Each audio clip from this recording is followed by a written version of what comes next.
Welcome back. Autodesk power मिल का आज का हमारा ट्यूटोरियल नंबर 88 है और हमारा पार्ट नंबर 3 एक्सिस के अंदर 8 है। आज के इस ट्यूटोरियल के अंदर हम थोड़ी सी एक डिफरेंट स्ट्रेटजी, डिफरेंट कह लें या एक बहुत इम्पोर्टेंट चीज़ है जिसके बारे में हम आज डिस्कस करेंगे। वो ये है कि जब हमारे पास पावर मिल के अंदर इस तरह के पार्ट, जिस तरह के आपको ये हमारे पास ग्राफिक्स एरिया में नज़र आ रहा है मॉडल, इस तरह के पार्ट अगर इसमें हमारे पास मशीनिंग के लिए आ जाएं तो इनको हम मशीनिंग कैसे करते हैं, ये हमारी मर्ज़ी के ऊपर डिपेंड करता है कि इसको हम कंप्लीट 3 एक्सिस मशीन के ऊपर मशीन कर लें या फिर इसको मशीन करने का दूसरा तरीक़ेकार ये होता है कि हम मैनुअल लेथ मशीन के ऊपर इसका जो साइज़ है, जो साइज़ हम लेथ मशीन के ऊपर कवर कर सकते हैं वो हम मैनुअल लेथ मशीन के ऊपर कर लें और जो पीस या जो कटिंग हमारी बाकी बच जाएगी उसको हम मिलिंग मशीन के ऊपर या सीएनसी मिलिंग के ऊपर लाकर जो चीज़ें बच जाएंगी उनको हम मशीन कर लेते हैं, उनको हम बाद में मशीन कर लें। जैसे ये फिलेट है, ये लेथ मशीन के ऊपर लगाना थोड़ा सा मुश्किल है, लग तो सकता है लेकिन थोड़ा सा डिफ़िकल्ट है। इसी तरह ये हमारा जो एरिया है ये ड्राफ्टेड है, इसमें ड्राफ्ट लगा हुआ है, थोड़ा सा एंगल है, ये भी उसमें बनाना थोड़ा सा मुश्किल है।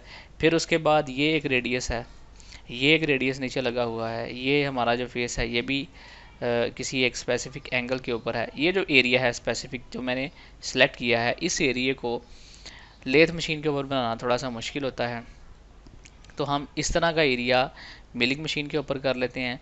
और जो अगर हम इसको टॉप से देखते हैं तो जो इसकी बाहर वाली सरफेस होगी, ठीक है, इसको हम सीधा सीधा लेथ मशीन के ऊपर जो है वो इसको हम मशीन कर लेंगे। अच्छा, जब हम इसको लेथ मशीन के ऊपर मशीन करेंगे तो उसके बाद पावर मिल के अंदर चूँकि अब मटेरियल की जो शेप है, रॉ मटेरियल की शेप है वो तो हो गई है चेंज। अब हम जब पावर मिल के अंदर इसको कैलकुलेट करेंगे सिलेंडर के साथ, तो इसमें मुझे इसको पहले रोटेट करना पड़ेगा। ये जो मॉडल है ये आप मेरी गूगल ड्राइव से इसको डाउनलोड कर सकते हैं। डिस्क्रिप्शन के अंदर मैंने लिंक दिया हुआ है, उसको आप क्लिक करेंगे तो ट्यूटोरियल 88 के नाम से ये मॉडल पड़ा होगा। इसके साथ एक STL फाइल भी होगी, ट्यूटोरियल 88 STL, उसका मैंने नाम रखा है। उसकी भी आपको ज़रूरत पड़ेगी इस ट्यूटोरियल में, उसको भी आप डाउनलोड कर लीजिएगा। चलें जी, इसको हम करते हैं rotate along x axis 90 degree. ये हमारे पास सीधा हो चुका है। अब हम इसका कराएंगे ब्लॉक कैलकुलेट, सिलेंडर सेलेक्ट करेंगे और इसको कैलकुलेट करवाएंगे। अब ये देखें जो इसका रॉ मटेरियल हमारे पास आया है वो कुछ इस तरह का आया है। ये देखें ये पूरा ऊपर से फिल हुआ है ये वाला एरिया। तो अब हमने इसको पहले ऑलरेडी लेथ मशीन के ऊपर सेमी रफ करवा लिया हुआ है, मुकम्मल रफ जो है वो हम CNC मिलिंग पे करवाएंगे। तो जब हम इस तरह का ब्लॉक इसके अंदर कैलकुलेट करेंगे तो पावर मिल तो कंसीडर यही करेगा कि ये सारे का सारा एरिया मशीन होना है। तो वो क्या करेगा, ये पूरे के पूरे हमारे ब्लॉक एरिया के ऊपर टूल पाथ को क्रिएट कर देगा, जिससे हमारा बहुत ज़्यादा टाइम लगेगा और टूल पाथ उन एरियाज़ के ऊपर भी चलेगा जिन एरियाज़ को हमने लेथ मशीन की मदद से रिमूव कर दिया है ऑलरेडी। अच्छा, अब इस तरह की हंगामी सूरत हाल के अंदर हमें क्या करना पड़ता है। आप आते हैं ब्लॉक के अंदर, तो यहाँ पर आपको मिलती है एक ऑप्शन ट्रायंगल्स की। आपने लेथ मशीन के ऊपर जिस तरह का शेप क्रिएट किया है इस मॉडल को बनाने के लिए, आप उसी तरह का मॉडल बनाएंगे। जैसे मैं आपको ले जाता हूँ सॉलिड वर्क्स के अंदर, ये वो हमारा पार्ट है जो कि फाइनल है और ये वो पार्ट है जो कि हमने लेथ मशीन के ऊपर बनाना है। इस तरह का पार्ट जो है वो हम बनाएंगे लेथ मशीन के ऊपर, यानी इसको सेमी रफ करवा लेंगे। अब इस तरह के पार्ट को हम ब्लॉक के अंदर इंपोर्ट कर सकते हैं। वो कैसे करना है अब मैं आपको वो बताता हूँ। आपने करना क्या है, आपने आना है ब्लॉक के अंदर और यहाँ पर ट्रायंगल्स के ऑप्शन को सिलेक्ट करना है। ये ब्राउज़ का बटन है, इसके ऊपर क्लिक करना है। वो जो फाइल जो मैंने आपको बताई है STL, वो आपने सेलेक्ट करनी है, ट्यूटोरियल 88 STL फाइनल। ये फ़ाइल जो है ये मैंने अपलोड कर दी है, आपने इसके ऊपर डबल क्लिक करना है। तो ये देखें जिस तरह की, मैं इसकी थोड़ी सी ओपेसिटी बढ़ा देता हूँ,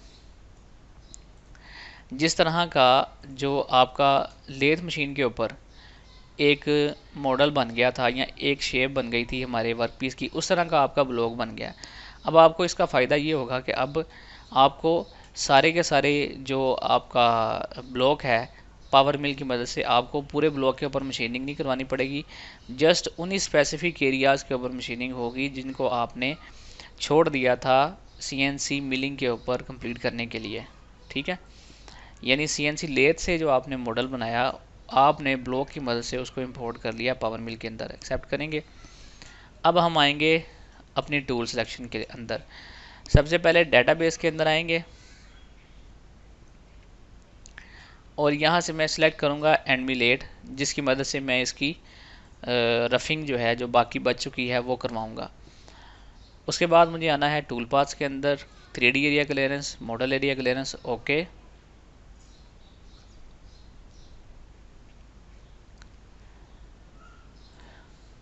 कन्वेंशनल, बल्कि इसमें हम एनी करेंगे क्योंकि इसमें नंबर ऑफ़ लिफ्ट हमारे बहुत ज़्यादा आने हैं, तो एनी करते हैं तो आपका टाइम सेव हो जाएगा। टॉलरेंस 0.05, थिकनेस जो है हम फिनिशिंग के अंदर करेंगे, जिसको हमने कवर करना है वो 0.25 है। स्टीप शेल इसमें हमारे पास एक्सियल और रेडियल थिकनेस जो है। स्टेप ओवर की वैल्यू 5 ही रहेगी, स्टेप डाउन की वैल्यू हम इसमें 0.25 रखेंगे। मेंटेन कट डायरेक्शन अनचेक करेंगे। अप्रोच आउटसाइड इसको हम अनचेक कर देंगे। लीड इन जो है इसमें हम रैम की ऑप्शन इसमें अनचेक करेंगे क्योंकि हमारा मोस्टली मटेरियल जो है वो हमने लेथ मशीन की मदद से रिमूव कर दिया है और वैसे भी हमारा स्टेप डाउन जो है वो कम है, इसलिए रैम अगर हम ऑन नहीं भी करते तो हमारा टूल सेफ़ है, इसको कोई मसला नहीं होगा। रैम चूँकि टाइम लेता है बहुत ज़्यादा, इसलिए सम टाइम हम इसको यूज़ नहीं करते। लिंक्स ऑन सरफेस रखेंगे और इसको कैलकुलेट करेंगे।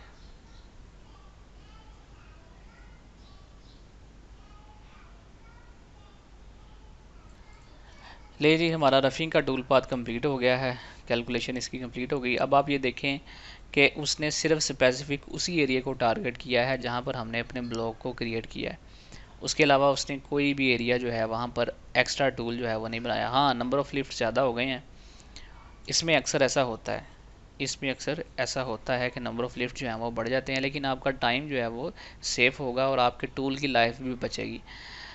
तो इस तरह जनाब, अगर आपके पास सेमी रफ़ किस्म का कोई जॉब आए उसको आप रफ़ भी करवा सकते हैं with the help of block. अच्छा, ये अब आपके जहन में एक क्वेश्चन आ रहा होगा, आप इसको मुझे पहले एक्सप्लेन कर देना चाहिए था कि ये जो आपने STL फाइल बनाई है जिसको आपने ब्लॉक के अंदर जो है वो इंपोर्ट किया है, इसको आपने कैसे किस फॉर्मेट में इसको एक्सपोर्ट करना है। उसका तरीक़ेकार ये होता है, जैसे ये देखें ये फ़ाइल है ना, आपने ये एक मॉडल है, इसी को ही आप फ्रंट प्लेन के अंदर लाकर इसी के अलोंग ही स्केच करना होता है।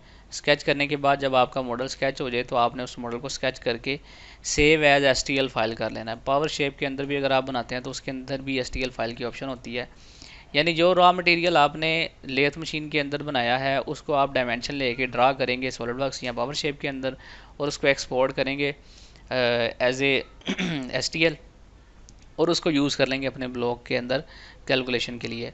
अच्छा, याद रहे कि जब आप उसको एक्सपोर्ट कर रहे हो ना ब्लॉक को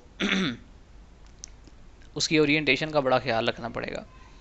जब आप एक्सपोर्ट करें तो उसकी ओरिएंटेशन का आपको बड़ा ख्याल रखना पड़ेगा। हो सकता है कि जब आप ब्लॉक इसमें इंपोर्ट करें तो ब्लॉक की ओरिएंटेशन ख़राब हुई हो, तो आपको उसमें उसी लिहाज से उसको एक्सपोर्ट करना पड़ेगा, क्योंकि ब्लॉक की ओरिएंटेशन आप पावर मिल में नहीं कर सकेंगे। ठीक है, तो STL फाइल की ओरिएंटेशन आपको सॉलिडवर्क्स या किसी भी CAD सॉफ्टवेयर के अंदर इस हमारे मॉडल के लिहाज से करनी पड़ेगी।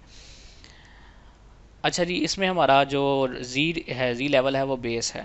ठीक है, इसको अगर आप चेंज करना चाहें तो वर्क प्लेन ऊपर भी लगा सकते हैं, इसमें कोई मसला नहीं है। बार बार लेक्चर्स के अंदर मैंने इस चीज़ के बारे में आपको बताया हुआ है ऑलरेडी। ये थी हमारी जनाब रफिंग, जो कि सबसे इम्पोर्टेंट थी और वो हमने क्रिएट कर लिया। अब हमें इस ब्लॉक की ज़रूरत नहीं है। अब हम आएंगे सिंपल जो हमारा सिलेंडर वाला ब्लॉक है उसकी तरफ, कैलकुलेट कराएंगे, एक्सेप्ट करेंगे और इसको हाइड कर देंगे। अब हमने करानी है इसकी फिनिशिंग। फिनिशिंग के लिए क्या करना है, ये जो फेसेस है ना जिसको मैं सिलेक्ट कर रहा हूँ इसको हम जस्ट फिनिश करेंगे। बाकी सारे फेसेस जो हैं वो ऑलरेडी हमने लेथ मशीन के ऊपर तैयार कर लिए हैं, बस हमने ये वाला जो एरिया है जिसको मैंने सेलेक्ट किया है इसको हम फिनिश करवाएंगे with the help of ball nose 8। Create कर लेते हैं इसको। क्लोज करेंगे, टूल पाथ्स के अंदर जाएंगे, फिनिशिंग का टूल पाथ अब हम सिलेक्ट करेंगे optimise constant Z finishing. Spiral close offset की ऑप्शन को ऑन करेंगे, स्टेप ओवर की वैल्यू 0.25 रखेंगे, कट डायरेक्शन हमारी यानी रहेगी, और लीड के अंदर आकर हम लीड को ऑफ कर देते हैं, लिंक्स ऑन सरफेस देंगे, जस्ट कैलकुलेट करेंगे।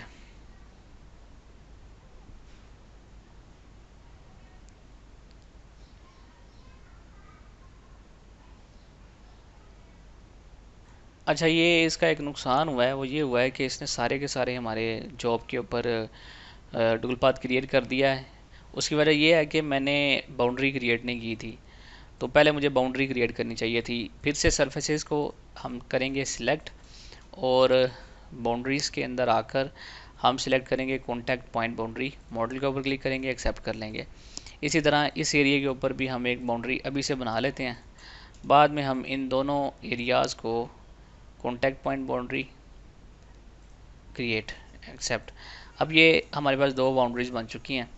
पहले हम बाउंड्री नंबर 1 को एक्टिवेट करते हैं और इसके अंदर हम टूल पाथ चलाते हैं। टूल पाथ्स के अंदर आएंगे, फिनिशिंग, ऑप्टिमाइज कॉन्स्टेंट जी फिनिशिंग, ओके, और इसमें सारे पैरामीटर एज इट इज़ देंगे। हम इसको करते हैं कैलकुलेट। ले जनाब, हमारा टूल पाथ जहाँ पर हमने फिनिशिंग नहीं करवाई थी वहाँ पर भी ये हमारी फिनिशिंग इसने कंप्लीट कर दी है। अब हम इस टूल पाथ को डीएक्टिवेट करते हैं, दूसरी बाउंड्री जो है इसको हम एक्टिवेट करते हैं, और अब हम चलाएंगे इस एरिया के ऊपर optimised constant Z finishing. Spiral और क्लोज ऑफसेट की ऑप्शन को ऑन करेंगे, स्मूथिंग और सेंटर लाइन की ऑप्शन को आप ऑन करेंगे। मैं इसलिए ऑन नहीं कर रहा क्योंकि इसकी वजह से टूल पाथ की कैलकुलेशन का जो टाइम है वो ज़्यादा हो जाता है, इसलिए मैं चूँकि रिकॉर्डिंग कर रहा हूँ तो मेरी कोशिश यही होती है कि कम से कम टाइम लगे। आप जब भी करेंगे तो इन दोनों ऑप्शंस को आप ऑन करेंगे। सिंपली कैलकुलेट के ऊपर क्लिक करना है तो आपकी जो टूल पाथ है वो जनरेट होना शुरू हो गई है। तो ये जनाब आपका सेकंड टूल पाथ फिनिशिंग का ये भी कंप्लीट हो चुका है।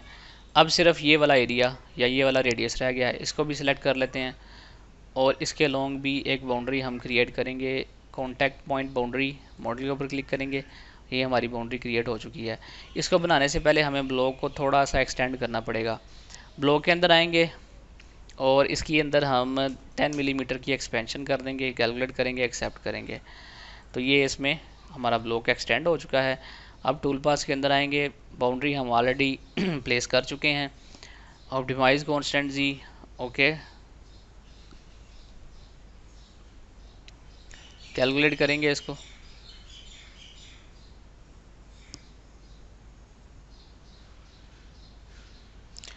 तो ये जनाब हमारा उस स्पेसिफिक एरिया या उस रेडियस के ऊपर भी टूल पाथ क्रिएट हो चुका है सक्सेसफुली। तो ये हमने जो है वो पहले इसकी रफिंग करवाई, फिनिशिंग करवाई, और ये हमारा टूल पाथ जो है ये सारा कंप्लीट हो चुका है। अब आप अगर इसका एनसी प्रोग्राम बनाना चाहते हैं तो क्रिएट एनसी प्रोग्राम के ऊपर क्लिक करें, एक्सेप्ट करें, आपका एनसी प्रोग्राम 1 के नाम से जो है वो क्रिएट हो चुका है। टूल पाथ्स के ऊपर राइट क्लिक करेंगे तो ऐड टू एनसी प्रोग्राम करेंगे तो ये आपके सारे टूल पाथ जो है वो एनसी प्रोग्राम के अंदर चले जाएंगे। यहाँ से आपने इसको राइट करना होता है, लेकिन राइट करने से पहले ये याद रहे कि आपने अपने ATC जो आपका टूल चेंजर है, ऑटोमेटिक टूल चेंजर है, जिस तरह आपने टूल्स की नंबरिंग इस पावर मिल के अंदर दी है, इसी तरह आप अपने टूल्स को ATC के अंदर प्लेस करेंगे। ये चीज़ आपने याद रखनी होती है। और अगर आप इंडिविजुअली किसी अलहदा से किसी प्रोग्राम को जनरेट करना चाहते हैं तो उसके ऊपर राइट क्लिक करके क्रिएट इंडिविजुअल एनसी प्रोग्राम के ऊपर क्लिक करेंगे तो आपका ये प्रोग्राम जो है अभी जो कि ऑलरेडी वो मौजूद है इसलिए उसने उसको राइट नहीं किया, वहाँ पर क्रिएट इंडिविजुअल एनसी प्रोग्राम करेंगे तो ये भी एनसी प्रोग्राम के अंदर आपका सिर्फ एक स्पेसिफिक टूल पाथ भी एनसी प्रोग्राम के अंदर आ जाएगा। तो ये मेथड है जिसकी मदद से आप सेमी रफ पार्ट को मुकम्मल रफ करवा सकते हैं। यानी आपने लेथ मशीन का इस्तेमाल किया है इसको सेमी रफ करने के लिए, और इस तरह की शक्ल बनाई, ये शेप आपने लेथ मशीन के ऊपर, क्योंकि लेथ मशीन के ऊपर इसको मशीन करना बड़ा आसान है और ये 5 से 10 मिनट या 15 मिनट के अंदर अंदर ये पूरा मशीन हो जाना था। लेकिन अगर आप इसको मिलिंग मशीन के ऊपर मशीन करना बैठ जाते तो टाइम भी ज़्यादा लगना था और मैन्युफैक्चरिंग कॉस्ट भी बढ़ जानी थी। तो सम टाइम ऐसा होता है कि हमारे पास ऐसे जॉब आते हैं जो ऑलरेडी सेमी रफ होते हैं, तो उसकी हमें मशीनिंग करवानी पड़ जाती है सीएनसी मिलिंग के ऊपर। तो ये वो मेथड है, सुनहरी मेथड, जिसकी मदद से आप सेमी रफ वर्क पीसीस को मशीन कर सकते हैं। मेरे ख्याल से तो ये ट्यूटोरियल आपको काफ़ी अमेजिंग लगा होगा, एक नई चीज़ है। मैं तो खैर इसको बड़ी देर से जानता हूँ, लेकिन ये आपके साथ शेयर करना था जो मैंने कर दिया। तो दुआओं में मुझे ज़रूर याद रखिएगा, ठीक है? दुआ कीजिए करेगा, दुआ ही जो है वो आपकी मेरे लिए काफ़ी है। तो अगर मैं इंशाल्लाह जो कोशिश करूँगा कि जो मज़ीद वीडियोज़ होंगी वो आपके लिए लाता रहूँ, तो आप उससे फ़ायदा उठाते रहेंगे। मिलते हैं नेक्स्ट वीडियो में, तब तक मुझे दीजिए इजाज़त। अल्लाह हाफिज़।